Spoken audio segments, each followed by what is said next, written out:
If a face could sum it up.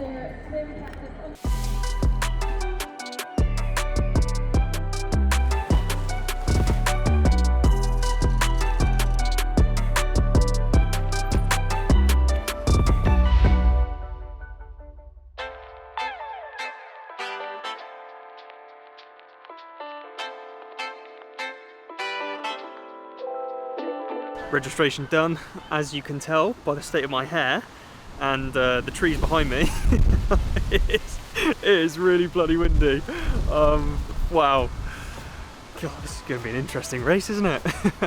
Anyway, registration done, like I said, back to the car, put all the stickers on the bikes, put things in bags, briefing, racking, meet some people, say hi, and eat loads of food, go to bed, do the race, smash it, get home, have a beer. Sounds like a good plan, eh?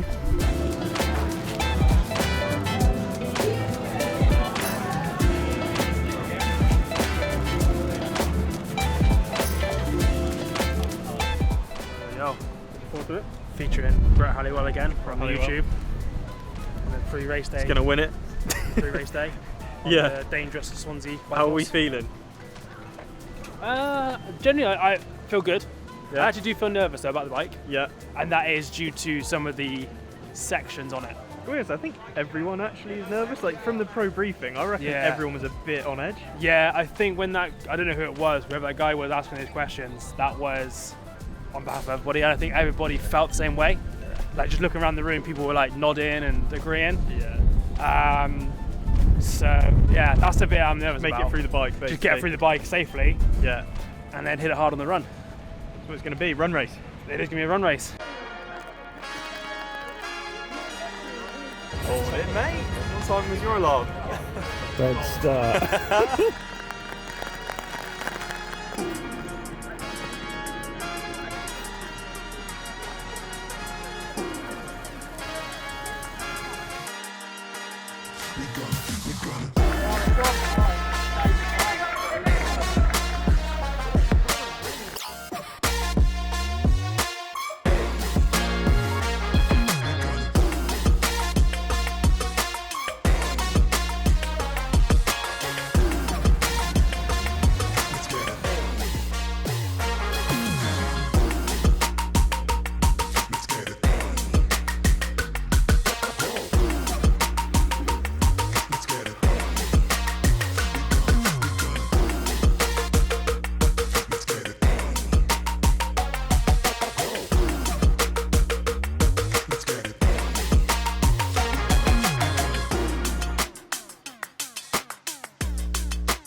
Race day done, Monday now. Let me tell you, I am pretty bloody tired. That was one of the hardest races I've ever done, the deepest I've probably ever been on race day. I normally feel like I empty the tank pretty well, but that was something else. I feel like if there was another 500 meters on the run, probably wouldn't have made it. I probably would have passed out. So I was gritting my teeth for that final few K just to get me to that finish line. And what a race day. Thanks so much. Before I go into a bit of a debrief, I just want to say thanks so much to everyone who has supported on social media, not only at this event, but all the other events as well, and also all the people that were out there supporting, all of the volunteers, because you make these races happen, and without you, yeah, we wouldn't have any races to do.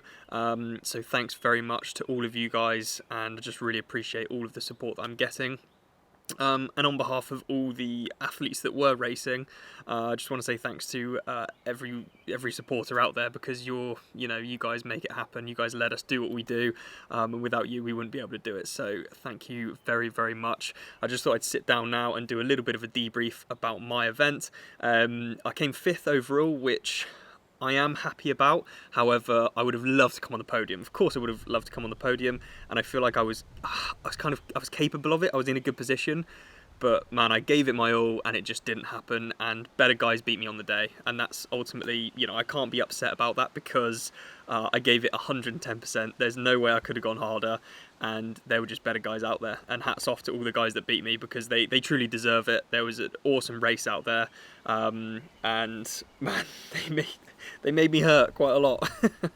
So if we start from the beginning, man, the weather in the morning was absolutely revolting. It was honestly disgusting, and I was slightly concerned. I think a lot of people were concerned going into this event about the bike course because it is fairly technical and it is just quite dangerous. I mean, to be honest, I thought the roads are quite dangerous in the dry. As soon as you add a little bit of rain, it makes it quite lethal. So I think everyone was a little bit tentative, and a little bit, I could feel like quite a few nerves on the start line of the swim. And I chose not to do a swim warm-up because it was already quite cold. So I just did like 20 push-ups, got the pump going, and I decided to start myself right next to Andy Horsfall-Turner because I know full well he's one of the best swimmers there, and I know he's going to have good get-out speed, but he's not going to go too crazy, and then he just normally just builds into it. And I just felt like, you know what, I'm going to keep him on my right-hand side. I breathe to the right anyway. If I can stick with him for a little bit, he'll probably bugger off like he normally does, and then I'll just settle in. But we started the swim, and tell you what, probably the best swim of my career. Not necessarily time-wise, it was a good time, but probably just position-wise, because I managed to swim with Andy the whole way and came out with Andy. Oh man, I've forgotten. It's really bad actually. I've forgotten the Spanish guy's name who actually won, but came out with him as well. It was just us three, and Nieschlag was maybe 20-30 seconds ahead. But we started the swim, and I was like basically under Andy's armpit for the first couple of 100 meters, and it felt so easy. And I was like, this is probably a bit too good to be true. I feel like I may blow up at some point because the speed versus effort just is not making sense at all right now. I felt fantastic, and I was like, ooh, this is, I might be the first person to the buoy here. This is not ideal. So I pulled back a little bit. Nieschlag came through. Then Spanish bloke came through. I've forgotten his name. I probably should find out his name before I do this video, but screw it. And then it was just our group. Nieschlag managed to pull away from Andy, and then we just swam together. And there were a few times when I dropped off a little bit, especially the back end of the swim where it was a little bit choppy. But I managed to just get my head down and get back and make contact. And like I said, career best swim for me, so I cannot be upset about that. Came out of the swim and I was like, man, I'm like, what was I, third, fourth person out of the swim. Yeah, I felt absolutely fantastic. Running to transition, Andy put in a little bit of a surge, and that was quite hard. Running to transition honestly was quite grim. It's a long run, and I found underfoot was one of the most painful experiences of my life. Running on tarmac's absolutely fine, but then when you got to run through transition where it's like gritty and like really rough tarmac, that hurt like hell. I don't know about anyone else, but I was running very strangely through transition. It was so painful. So if they could hopefully carpet that next time, that would be lovely because that hurt like hell. Got onto the bike, and before I knew it, Andy was just gone. And it did cross my mind to try and put in a really big surge to close that gap to Andy, and in hindsight I should have done that. Obviously hindsight's an amazing thing, but I just didn't, and to be honest, even if I did do that, would I have blown up because of how hard Andy rode? Possibly, but he does know the roads like the back of his hand, and that would have been a better decision. However, I decided to just sit in and made my way to the front of this little group that we had, and I was on my own for maybe the first 30k. And what was crazy is that I was riding quite well. I thought I was riding quite well. My normalized power at 30k was 340 watts, so I wasn't hanging around. And when I got to 30k, someone shouted at me saying, yeah, Andy's 3 minutes up the road. And I was like, hang on, I came out of T1 with him, and he's put 3 minutes into me, and I'm riding 340 watts here. Like, honestly, it blew my mind. I was like, all right, this is great. Amazing.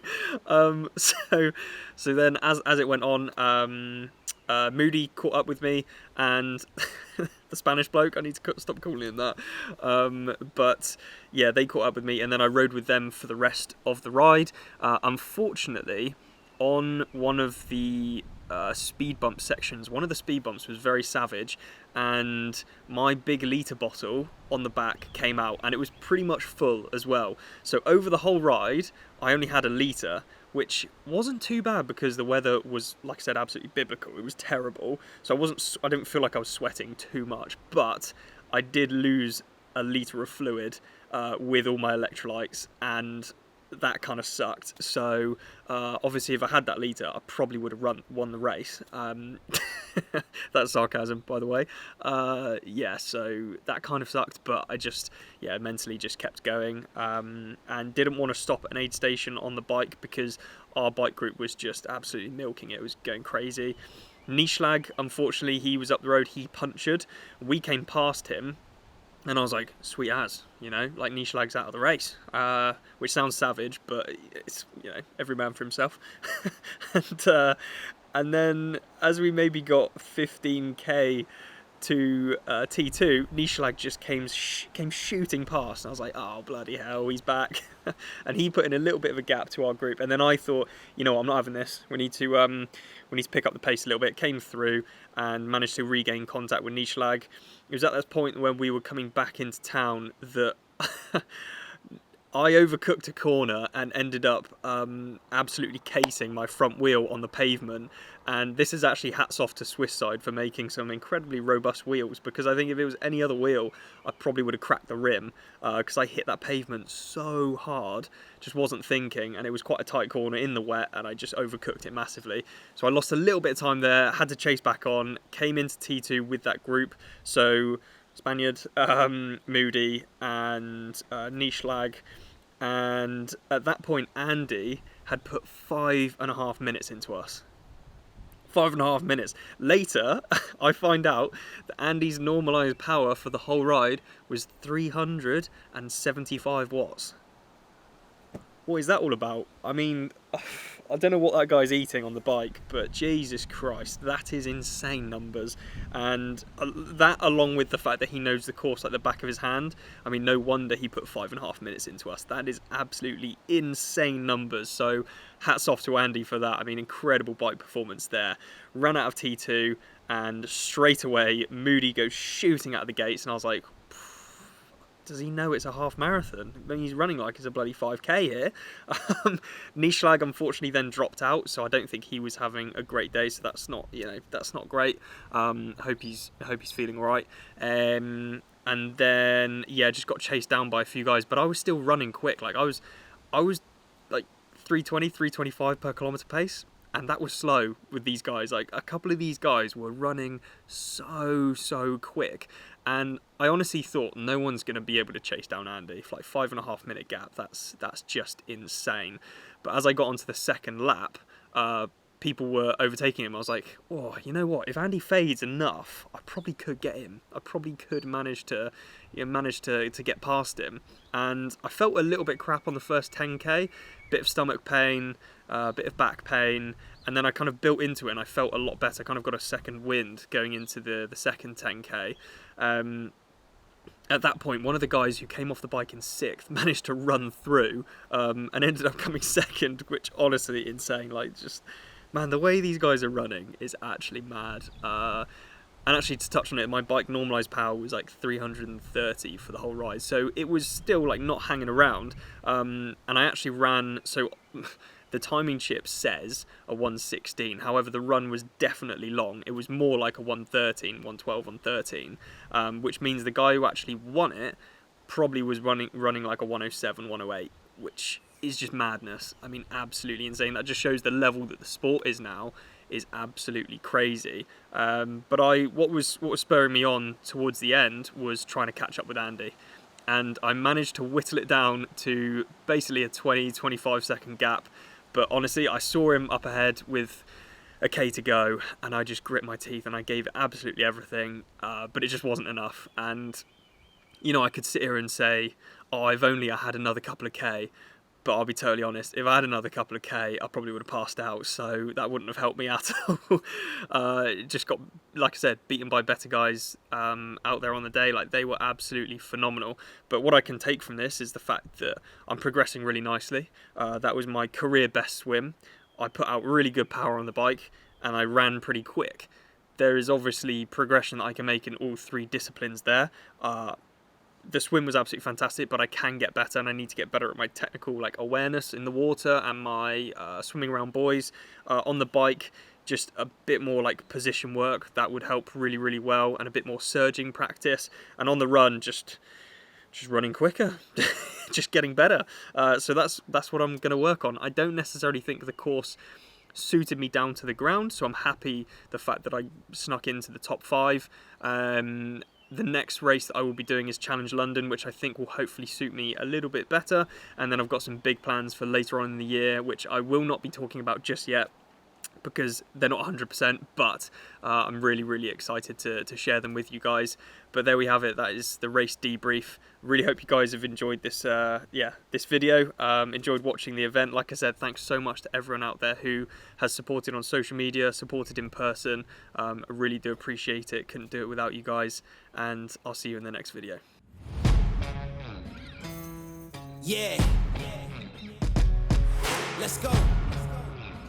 We just gotta go hard.